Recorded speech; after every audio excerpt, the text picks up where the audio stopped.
Hello दोस्तों, आपका part 2 video में स्वागत है, जिसमें हमने पार्ट 1 में काफ़ी सारे टॉपिक्स कंप्लीट कर लिए थे।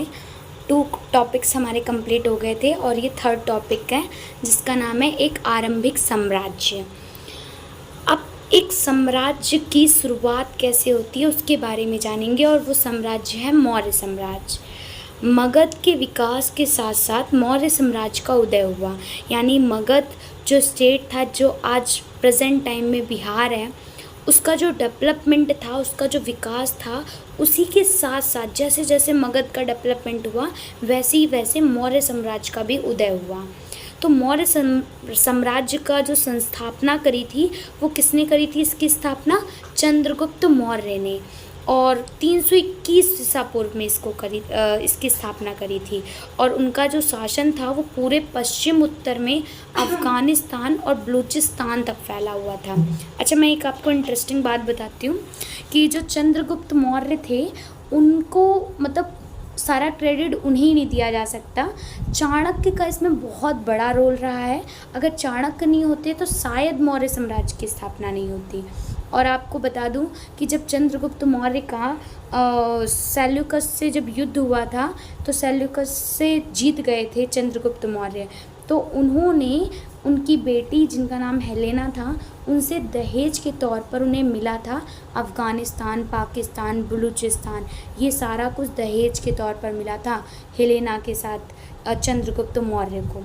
और उनके पौत्र जो थे, यानी कि चंद्रगुप्त के पिता थे चंद्रगुप्त के बेटे थे बिंदुसार, और बिंदुसार के जो बेटे थे वो थे अशोक। तो चंद्रगुप्त के तो ये पौत्र हुए। अशोक ने, जिन्हें आरंभिक भारत का सर्वप्रसिद्ध शासक माना जा सकता है, यानी कि हमारे भारत का सबसे ज़्यादा जो फेमस कोई शासक रहा है तो वो कौन है? अशोक। कलिंग पर जिन्होंने क्या करी? उड़ीसा में एक जगह है कलिंग, उसी पर क्या करी? विजय प्राप्त की थी। तो मौर्य वंश के बारे में हमें जो जानकारी प्राप्त होती है वो कहाँ कहाँ से प्राप्त होती है? ऐसी कौन कौन सी चीज़ें हैं जिनसे हमें मौर्य साम्राज्य के बारे में जानकारी मिलती है? तो मैं आपको बता दूं कि मौर्य साम्राज्य के बारे में हमें जो जानकारी मिलती है वो मिलती है हमें मौर्य साम्राज्य के इतिहास की रचना के लिए इतिहासकारों ने, जो इतिहासकार थे उन्होंने अलग अलग प्रकार के स्रोतों का प्रयोग किया है। यानी जो हिस्टोरियंस हैं उन्होंने मौर्य साम्राज्य के बारे में जब हिस्ट्री लिखना शुरू करी और उसको रचना करनी शुरू करी तो उसके लिए बहुत सारे अलग अलग जरिया या सोर्सेस का प्रयोग किया था। उनमें से सबसे पहला जो सोर्स था वो कौन सा था? इनमें से पुरातात्विक प्रमाण भी शामिल है। पुरातात्विक यानी कि पुराने जो प्रमाण थे, जैसे कि विशेषतया मूर्ति कला, यानी कि जो मूर्तियाँ मिली हैं उस टाइम पर, वो भी मूर्ति कला भी बहुत ज़्यादा उस समय पर पाई गई थी। तो मूर्ति कला भी बहुत ज़्यादा प्रसिद्ध है। मौर्यकालीन इतिहास के पुनर्निर्माण हेतु, मतलब उसके इतिहास के दोबारा से अगर रीएस्टेब्लाइज्ड किया जाए तो उसके हेतु उसकी ही समकालीन कुछ बहुत सारी मूल्यवान चीज़ें, रचनाएं भी सिद्ध हुई हैं। जैसे कि चंद्रगुप्त मौर्य के दरबार में एक यूनानी राजदूत आए थे जिनका नाम था मेगस्थनीज। तो जो मेगस्थनीज थे उनके द्वारा लिखा गया विवरण जो है आज इसके कुछ अंश ही उपलब्ध हैं। और एक और स्रोत है जिसका उपयोग प्राय किया जाता है, वो है अर्थशास्त्र। तो एक मेगस्थनीज जो कि यूनान के थे वो आए थे चंद्रगुप्त मौर्य के दरबार में, उनका भी बहुत इस्तेमाल किया जाता है। हाँ, तो मैं बता रही थी कि जो मेगस्थनीज हैं वो भी आए थे आप चंद्रगुप्त मौर्य के दरबार में, और उनकी जो पुस्तक है उनका नाम है इंडिका। उन्होंने बहुत सारा कुछ मौर्य साम्राज्य के बारे में अपनी पुस्तक इंडिका में बताया हुआ है, और इसके कुछ अंश ही आज प्रेजेंट टाइम में उपलब्ध हैं। एक और स्रोत है जो कि उसकी रचना करी थी चाणक्य ने, और वह है अर्थशास्त्र। तो संभवतः इसके कुछ भागों की रचना तो कौटिल्य, जिनको चाणक्य भी कहते हैं और ब्रह्मगुप्त भी कहते हैं, उन्होंने की थी, जो कि चंद्रगुप्त के क्या थे? मंत्री थे। साथ ही मौर्य शासकों का भी उल्लेख है परवर्ती जैन, बौद्ध, पौराणिक ग्रंथों और संस्कृत वाङ्मय में भी मिलता है। यद्यपि उक्त साक्ष्य बड़े उपयोगी हैं, यानी कि जितने भी ये साक्ष्य हैं बौद्ध धर्म के, और जितने भी ये बौद्ध धर्म, जैन धर्म के जो साक्ष्य हैं और जो ग्रंथ हैं और जो संस्कृत के वाङ्मय हैं, ये बहुत सारे जो प्रूफ हैं बहुत ही ज़्यादा यूज़फुल रहे हैं। लेकिन पत्थरों और स्तंभों पर जो अशोक ने अभिलेख लिखवाए थे वो भी सबसे ज़्यादा मूल्यवान स्रोत माने जाते हैं। तो मतलब सबसे ज़्यादा जो वैल्यूएबल स्रोत माने जाते हैं वो अशोक के माने जाते हैं, जो उन्होंने अभिलेखों पर लिखवाए थे। अशोक वो पहले सम्राट थे जिसने अपने अधिकारियों, अपने जो भी अधिकारी थे और जो अपने प्रजा, उनके मैसेज पहुंचाने के लिए प्राकृतिक पत्थर और पॉलिश किए हुए स्तंभों पर लिखवाया था। और अशोक जो थे उन्होंने अपने अभिलेखों के माध्यम से एक धम्म का प्रचार किया। और धम्म में क्या होता था, उस धम्म के प्रचार में उसमें ये बताया जाता था कि हमें अपने बड़ों के प्रति आदर करना चाहिए, और जो सन्यासी होते हैं, जो ब्राह्मण होते हैं, उनके प्रति भी हमें उदारता रखनी चाहिए, यानी लिबरल बनना चाहिए, यानी कि थोड़ी बहुत छूट, बहुत ज़्यादा स्ट्रिक्टपना नहीं दिखाना चाहिए उनके सामने। और जो सेवक और दासों के साथ भी उन्होंने बताया कि उनके साथ भी ऐसा ही उदार व्यवहार करना चाहिए, और दूसरों के धर्मों और परंपराओं का आदर क्या था, इसमें शामिल था। किस में शामिल था? धम्म के प्रचार में शामिल था। आई थिंक आपको समझ में आया होगा। अब जो हमारा नेक्स्ट टॉपिक है उसका नाम है साम्राज्य का प्रशासन। साम्राज्य का प्रशासन।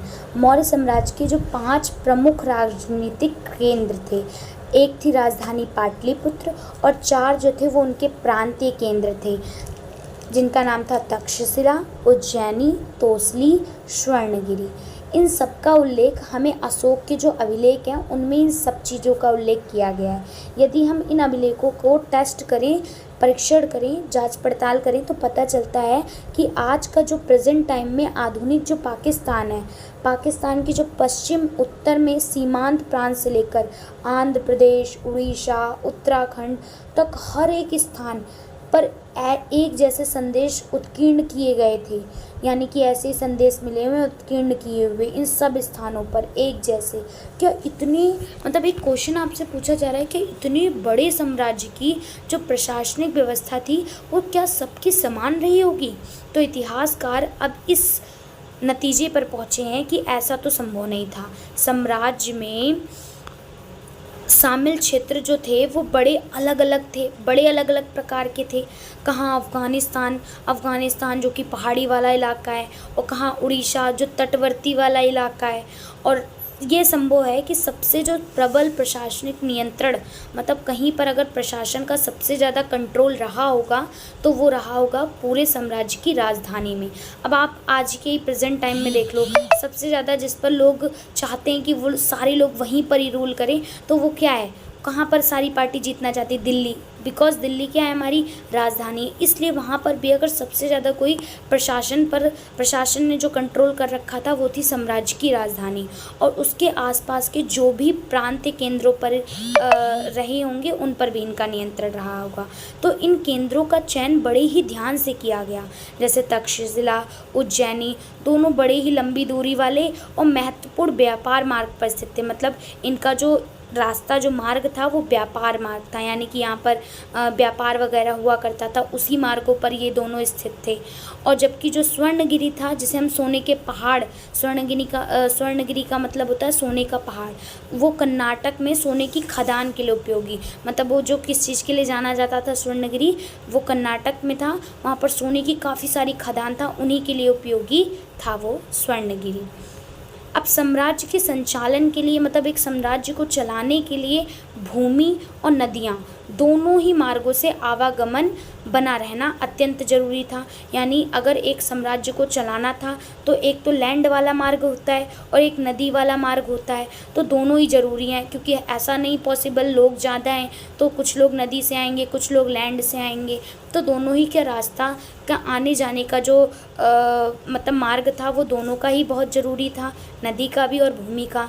और राजधानी से प्रांतों तक जाने में, मतलब तुम पाटलिपुत्र से अगर कोई से भी प्रांत में जानते हैं, आंध्र प्रदेश, उड़ीसा, तो इसमें तुम्हें कई सप्ताह और महीनों का समय लगता होगा, यानी तुम्हें लग सकता था अगर तुम होते ऐसे उस टाइम पर लगता होगा, ऐसा इतिहासकार बताते हैं। तो इसका मतलब ये है कि यात्रियों के लिए जो खाने पीने की जो व्यवस्था थी और उनकी जो सुरक्षा भी करनी पड़ती होगी।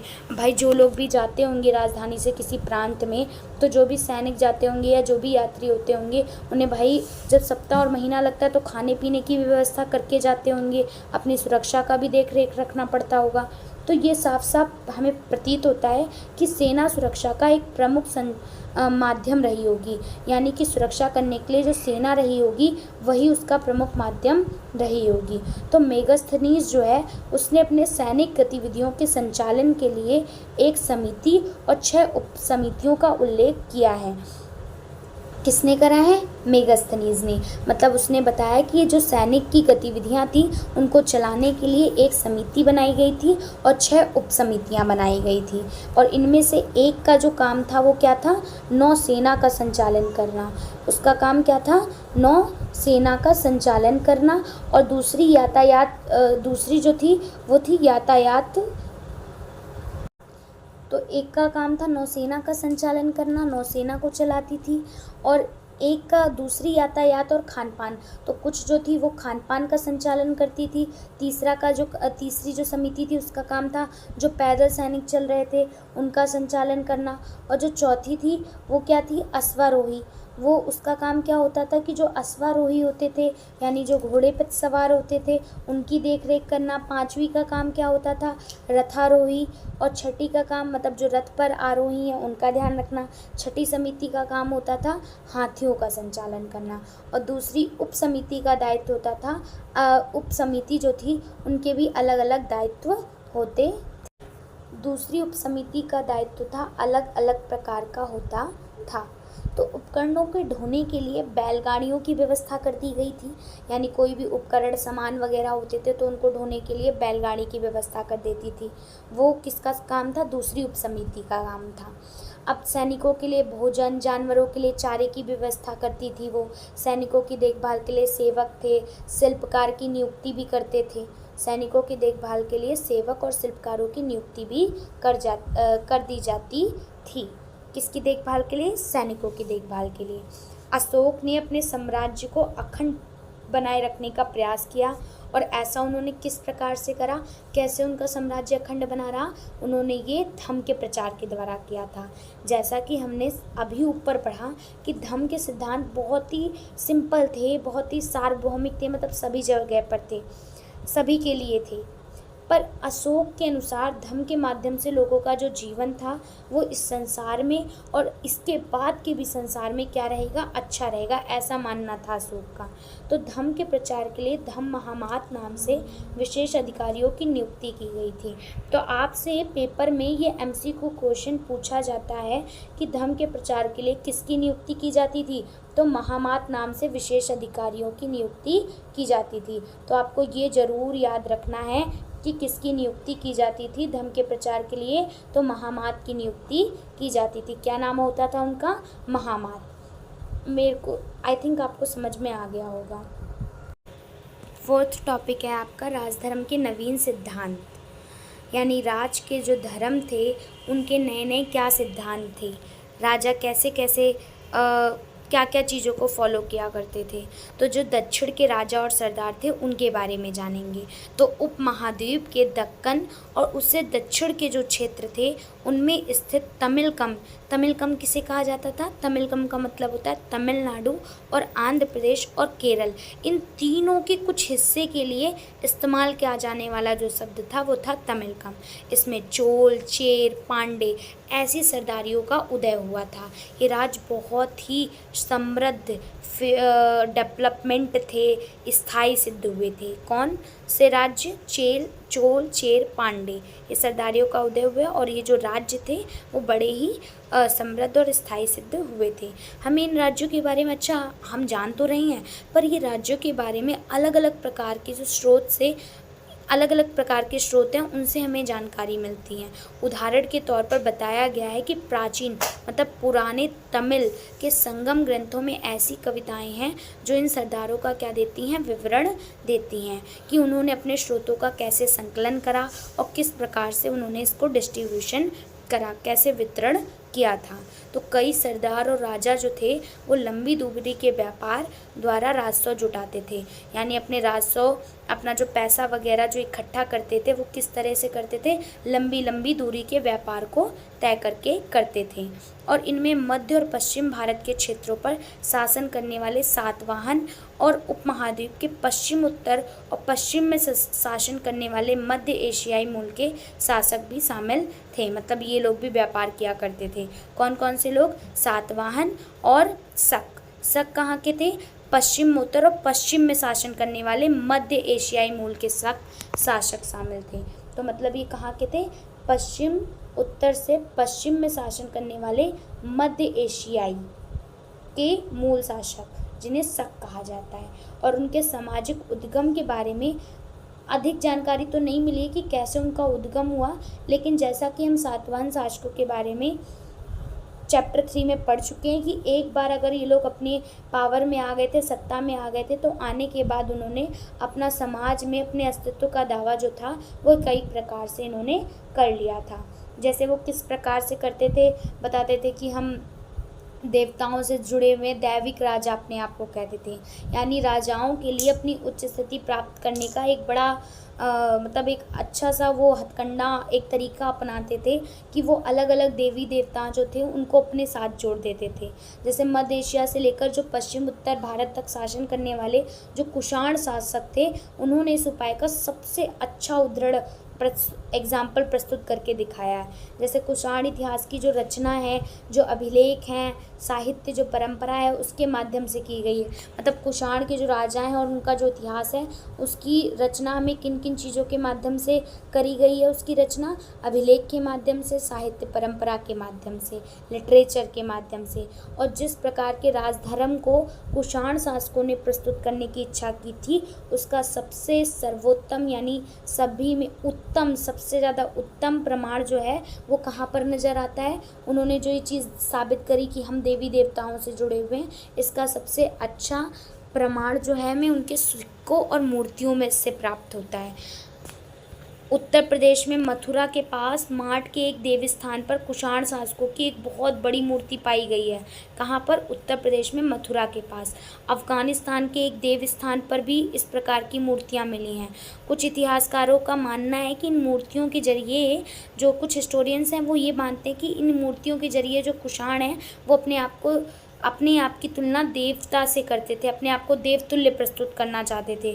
और कई कुषाण शासकों ने तो अपने नाम के आगे देवपुत्र की उपाधि भी लगा दी थी कि वो देवपुत्र हैं, यानी देव के पुत्र हैं, ऐसी उपाधि अपने आगे लगा दी।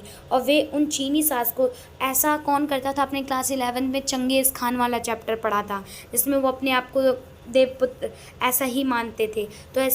तो ये भी चीनी शासकों से ही प्रेरित हुए होंगे, ऐसा कहा जाता है। जो चीनी शासक अपने आप को स्वर्गपुत्र कहते थे, वो लोग अपने आप को क्या कहते थे? स्वर्गपुत्र। और ये लोग अपने आप को क्या कहते थे? देवपुत्र। तो 4वीं शताब्दी ईस्वी में गुप्त साम्राज्य सहित कई बड़े साम्राज्य के साक्ष्य मिलते हैं। यानी कि आपको गुप्त साम्राज्य के तो मिलते ही मिलते हैं, और भी कई बड़े साम्राज्यों के साक्ष्य मिलते हैं। इनमें से कई साम्राज्य तो सामंतों पर निर्भर थे, यानी कि सामंत कौन से? फ्यूडल्स, जो आपने ये भी क्लास 11th में पढ़ा है ना। थोड़े जो सामंत थे लॉर्ड का काम करते थे, यानी थोड़े तो अमीर रहा ही करते थे। इतने में अपना निर्वाह इन्होंने स्थानीय संसाधन द्वारा करते थे, यानी कि अपना जीवन यापन जो था वहाँ की लोकल ही रिसोर्सेज के द्वारा किया करते थे, जिससे इनका भूमि पर नियंत्रण भी शामिल था। वे शासकों का आदर करते थे, उनकी सैनिक सहायता भी किया करते थे। और जो सामंत थे वो तो बड़े शक्तिशाली थे, मतलब सामंत अमीर हुआ करते थे तो वो शक्तिशाली, भाई जो अमीर है वो पावरफुल है। और वे कभी कभार जब सामंत ज़्यादा ही पावरफुल हो जाते थे तो वो राजा भी बन जाते थे। और जो राजा दुर्बल होता था वे बड़े शासकों के अंडर में आ जाता था, उसके अधीन हो जाता था। तो गुप्त शासकों का जो इतिहास है वो हमें साहित्य, सिक्के, अभिलेख, इनकी सहायता से लिखा गया है। इनकी सहायता से गुप्त शासकों का हिस्ट्री लिखी गई है कि उन लोगों ने कैसे उनका शासन रहा। और साथ ही कवियों द्वारा भी अपने राजा या स्वामी की प्रशंसा में कुछ प्रशस्तियाँ लिखी गई हैं, वो भी बहुत उपयोगी सहायक हुई हैं उनके बारे में जानने के लिए। मतलब कुछ इतिहासकार इन रचनाओं के आधार पर ऐतिहासिक तथ्य निकालने की भी कोशिश करते हैं, लेकिन उनके रचयिता तथ्यात्मक विवरण की अपेक्षा उन्हें काव्यात्मक ग्रंथ मानते थे। मतलब जो इनके क्रिएटर है, जो इनको रचना करते हैं, वो मानते हैं कि ये कोई फैक्ट या कोई तथ्य नहीं है, बल्कि ये काव्यात्मक ग्रंथ मानते हैं उसको, एक कविता की तरह। जैसे उदाहरण के तौर पर इलाहाबाद एक स्तंभ है, अभिलेख इलाहाबाद स्तंभ अभिलेख के नाम से एक प्रसिद्ध प्रयाग प्रशस्ति है जिसकी रचना करी है हरिशेन ने, जो स्वयं गुप्त सम्राट के सबसे शक्तिशाली सम्राट समुद्रगुप्त के राजकवि थे। इन्होंने इसकी रचना करी है संस्कृत में। अब ये भी आपका इम्पॉर्टेंट क्वेश्चन है, बहुत ज़्यादा पेपर में ये आपसे पूछा जा सकता है कि प्रयाग प्रशस्ति की रचना किसने करी है? हरिशेन ने करी है, जो कि समुद्रगुप्त के क्या थे? राजकवि थे। ठीक है, जो कि गुप्त सम्राट के सबसे शक्तिशाली सम्राट हैं समुद्रगुप्त। कौन? समुद्रगुप्त। उनके राजकवि थे कौन? हरिशेन। जिन्होंने किसकी रचना, प्रयाग प्रशस्ति की रचना करी है? हरिशेन ने। और वो किस में है? कौन सी भाषा में? संस्कृत में। अब ये है आपका बदलता हुआ देहात, 5वां टॉपिक। इसको अब हम अगले पार्ट में पढ़ेंगे। Thank you for see this video. Thank you so much. Please like, subscribe.